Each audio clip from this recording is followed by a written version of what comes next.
নমস্কার বন্ধুরা, আমি রেবা আপনাদের সঙ্গে আবার একটা নতুন রেসিপি নিয়ে এসেছি। সেটা হচ্ছে বড়ি দিয়ে ঝিঙে পোস্ত। তো বড়ি দিয়ে ঝিঙে পোস্ত কীভাবে বানানো হয় সেটাই যে আপনাদের সঙ্গে শেয়ার করব। তো চলুন পুরো ভিডিওটা দেখতে থাকুন। আজ বড়ি দিয়ে ঝিঙে পোস্ত বানাবো, তার জন্য এখানে দুটো ঝিঙে আর একটা আলু নিয়েছি। এগুলো ভালোভাবে এবারে কেটে নেব।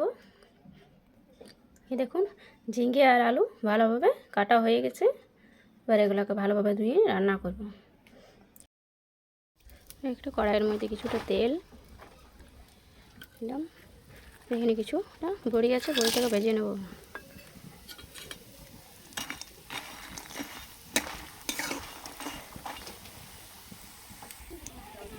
বড়িটা ভাজা হয়ে গেছে, বড়িটাকে তুলে নেব।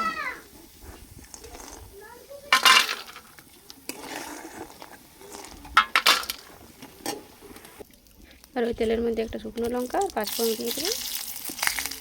এবার কেটে রাখা আলু আর ঝিঙে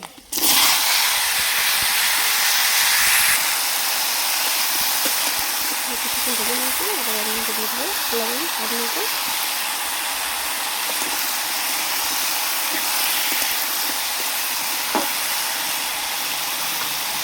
এটা কিন্তু চাপা দিয়ে রেখে দেবো কিছুক্ষণ।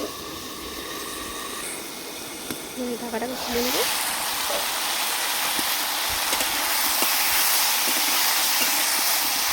হালকা ভাজা হয়ে গেছে, এবার এর মধ্যে দিয়ে দেবো অল্প জল।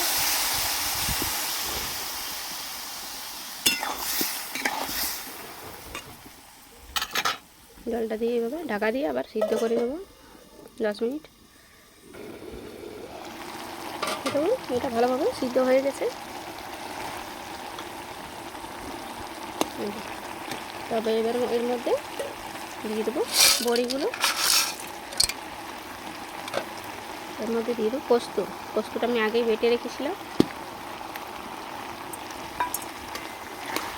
দিয়ে ভালোভাবে মিশিয়ে নেব। এই দেখুন, তৈরি হয়ে গেল বড়ি দিয়ে ঝিঙে পোস্ত। তো এইভাবে বাড়িতে বানিয়ে খাবেন। আর কেমন হয়েছে অবশ্যই আমাকে কমেন্ট বক্সে জানাবেন। ভালো লাগলে অবশ্যই একটা লাইক কমেন্ট শেয়ার করে যাবেন। যারা ফেসবুক থেকে দেখছেন তারা প্লিজ পেজটিকে ফলো করবেন।